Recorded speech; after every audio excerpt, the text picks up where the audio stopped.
Alright, let me show you what I'm doing here while I've got it apart and everything. I'm going to use, if you remember from the other video, I'm going to use this angle iron. And what I'm going to do with that angle iron is going to sit right on there. And that's going to support the stereo console. So what I've done is I've very carefully cut a groove here. So as you can see right here, it's a channel that it can slide into. So what I'll do is I'll run the screws. You can see the screw holes. So one there, and also on this side I'll drill the holes to match. And then all the weight of the stereo console, if you look at this wood, you know, you can see a slight dip in it. And over the years, the weight of the console itself has caused the legs to kind of warp. So what I'm doing is I'm adding this steel angle iron, and what that'll do is that'll keep it from warping. It'll pull all this wood back straight, and it'll place the weight of the stereo right on the legs where it should be, and smooth and even all the way down. So what I'm doing now is I made the first cut, had to be really careful not to hit this edge. So I had to get it very close, and you really got to be careful. It's kind of like a puzzle to figure out how to do it. Then what I did is I came back and I made a second cut farther out.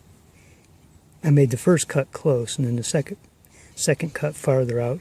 I could have cut it out just a little bit farther just to be safe, to not hit this side, but it worked out anyway. I mean, I've done that kind of stuff before. If you're doing it for the first time, you might want to back it away a little bit. But you can see I left just a slight amount of room, so I didn't want to mess this up because this is going to show a little bit. So anyway, I've got 2 more of these to do. Or, yeah, I believe 2 more.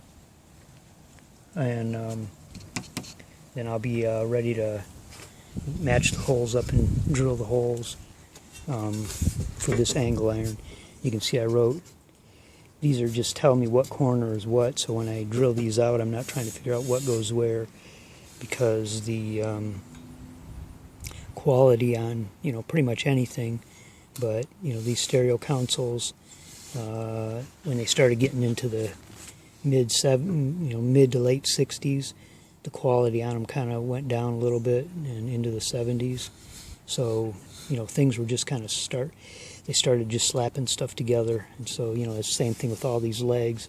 I had to measure how far for each leg, because none of them were really the same. So I had to be really careful.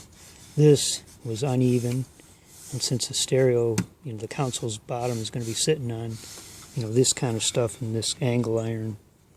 You know, the angle iron here, you know, I had to sand this down a little bit right at this edge so the angle iron would sit flat. I wanted it all to be pulled up flat and sit flat. And then what I did, I showed you the other day, that I'd put some, let's see if you can see it here.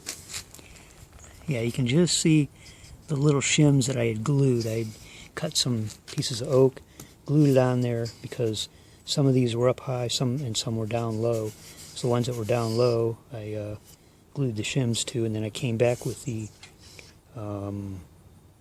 sander, belt sander, and just very carefully I got down on my knees, you know, and just watched. And that takes a little practice, but I've done, you know, that kind of stuff before. If you're new at it, it takes a little practice. But I sanded it with the belt sander, and you know, just kind of got it even. Of course, I used this, you know, to set it on there, you know, to make sure that it was kind of flat. And you can kind of play with the belt sander a little. You know, you go slow and you keep hitting it down, and you try to get it as level as possible. You're not going to get it perfect, but enough that this metal will kind of sit along here and here, and at least, you know, it's not hitting any high spots. If I put all the weight right here, it would put pressure on the joint. So by shifting the weight of the stereo console on the legs, it still has pressure on the joint, but If I put a little screw here and screw it into there, you know, just to kind of hold it all together. I may not have to put any. If I notice it's pulling apart, because I don't trust my gluing, I'll go ahead and put, you know, some little bracket hidden on the inside or under here to hold it a little better. But anyway, that's what I'm doing right now. And I got all my measuring tools and everything, and I got the table saw. But I've got 2 more outside ones to do, so those will be easier.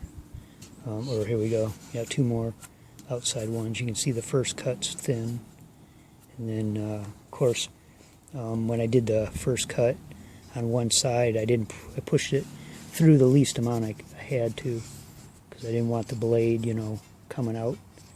The less that I allowed the blade to come out this way as I was cutting it, because I cut it from this side, pushed it through on this side, the less of a chance I would get some scrape marks, because once you start scraping that up, you're pretty much done as far as trying. You're going to have to figure out a whole nother thing to hide it. But anyway, came out good. I got lucky. And that's about it.